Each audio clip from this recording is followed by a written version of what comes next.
Hello friends, welcome to my channel Mampi की दुनिया। आज आपनादेर बानिए देखाबो दई पटल। खूब कम इनग्रेडिएंट्स दिए सहज पद्धतिते कि करे दई पटल बानाते हय सेटा आपनादेर देखाबो।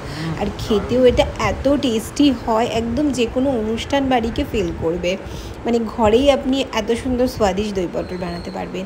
তো সবার আগে আমি পটলগুলোকে ছাড়িয়ে নিয়েছি, খোসাগুলোকে দেখুন একটু একটু থাকবে আর এরকমভাবেই ছাড়াবো। আর দুদিকের মুখগুলোকে এরকম চিড়ে নেব, তাহলে কি হয় পটলের মধ্যে মশলাগুলো খুব ভালো করে ঢোকে আর পটলটা খেতে খুব স্বাদ হয়। তো পটলগুলো কাটা হয়ে গেছে, এবার এগুলোকে একটু জল দিয়ে ভালো করে ধুয়ে নেব, ধুয়ে জল ঝরিয়ে নেব।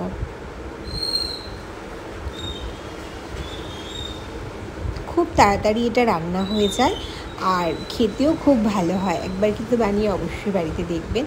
তো এবার পটলটা ধুয়ে আমি পরিষ্কার করে নিয়েছি।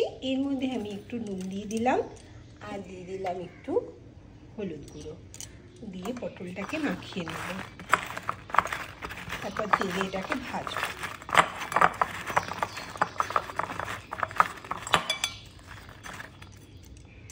এখানে একটা মশলার গুঁড়োর পেস্ট করে নেব। প্রথমে দিয়ে দিচ্ছি এখানে একটু লঙ্কা গুঁড়ো, তারপরে দেবো একটু হলুদ গুঁড়ো, আর দেবো একটু জিরে গুঁড়ো, ধনে গুঁড়ো, একটু জল দিয়ে দিলাম।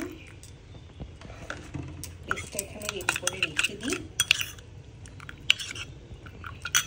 একটু এর মধ্যে নুনও দিয়ে দিচ্ছি, পেস্টটা করে রেখে দিলাম। এদিকে কাজু আর কাঁচা লঙ্কার কটা পেস্ট বানিয়ে আমি রেখে দেবো। এই যে কটা কাজু নিয়েছি আর 4টে কাঁচা লঙ্কা নিয়েছি, এটা আমি একটু মিক্সিতে পেস্ট বানিয়ে দেবো। পেস্টটা হয়ে গেছে এই যে। আর এদিকে আমি দই ফেটিয়ে নেবো। নাম যেহেতু দই পটল, দই তো লাগবেই। এটা আমার ঘরে পাতা দই, তো বেশি না 3 চামচ দই আমি ফেটিয়ে দিচ্ছি। এবার সব ইনগ্রেডিয়েন্টস জোগাড় করা হয়ে গেছে, যেহেতু রান্না দেখবেন খুব তাড়াতাড়ি হয়ে যাবে। কড়াই গরম হয়ে গেছে, আমি এর মধ্যে দিয়ে দিলাম তেল। বেশ খানিকটা তেল দেবো। আর তেলে এবারে আমি পটলগুলোকে ভেজে নেব।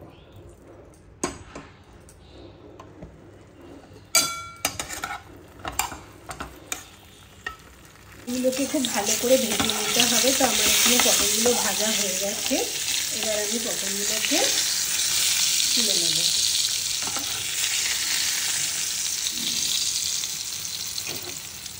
পটলগুলোকে এবার আমি তুলে নিচ্ছি।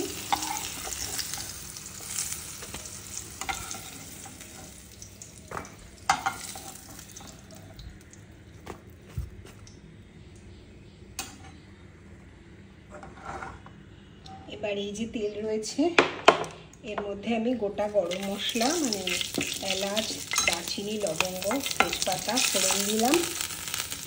এবার আমি এর মধ্যে এই যে পেস্ট করে রাখা মশলাটা দিয়ে দিলাম। এদিকে জলে গুলে রাখা একটু কষে নিই।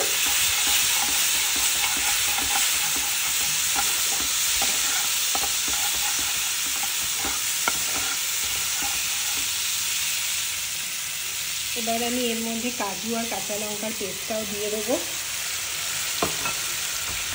দিয়ে ভালো করে এটা তেল ছাড়া অবধি কষতে থাকবে। মশলার বাটিটা ধুয়ে আমি কিছুটা জল দিয়ে দেবো, যাতে মশলাটা না পুড়ে যায়। জল না দিলে কিন্তু মশলা লেগে যাবে, আর মশলা লেগে গেলে কিন্তু রান্নার টেস্ট একদম কমে যায় অনেকটাই।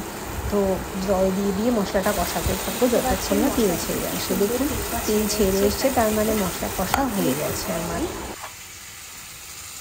ভাজা পটলগুলো এর মধ্যে দিয়ে দেবো, দিয়ে আরও কিছুক্ষণ কষবো। অনেকে দই পটলে আদা দেয়, বাট আমার মা দেয় না, তাই আমিও দিই না। আমি এইভাবেই দই পটল করি, মা এইভাবেই দই পটল করে, আমি এইভাবেই দই পটল করি। আজকে ভাবলাম পটল পাতুরি তো প্রায়ই খাওয়া হয়, আজকে একটু দই পটল করি। মাংসের ঝোল তো আছেই, এই যে মাংসের ঝোলও করেছি আজকে, এটাও আজকে বেশ লাল লাল করে করেছি মাংসের ঝোল। আর এদিকে হচ্ছে দই পটল, এটাও কষিয়ে নিয়েছি। এর মধ্যে আমি এই যে আমার ফ্যাটানো টক দইটা আছে, এটা এবারে দিয়ে দেবো, দিয়ে আরো কিছুক্ষণ নাড়তে থাকবো।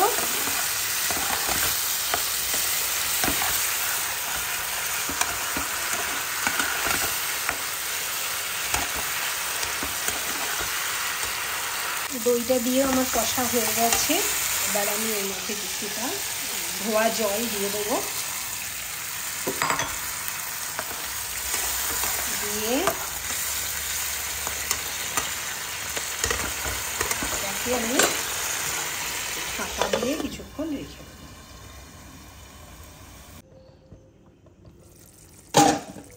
দই পটলটা আমার হয়ে গেছে, দেখুন কি সুন্দর দেখতে হয়েছে। এবার নামানোর আগে আমি এর মধ্যে একটু গরম মশলা দিয়ে দেবো, আর দিয়ে দেবো এর মধ্যে কিছুটা ঘি। নামানোর আগে কিন্তু একটু চিনি অবশ্যই দেব, তাহলে কিন্তু টেস্টটা খুব সুন্দর ব্যালেন্স হবে, ভালো খেতে হবে। কেমন হয়েছে দেখ দই পটল, দাও খুব বেশি করিনি, অল্প।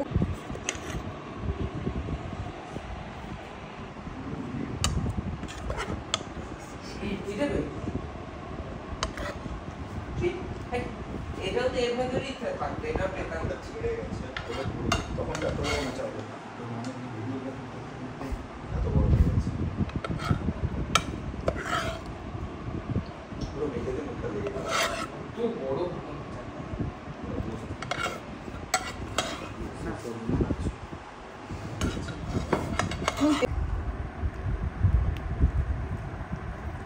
ফুলটা একটু খেয়ে বলো।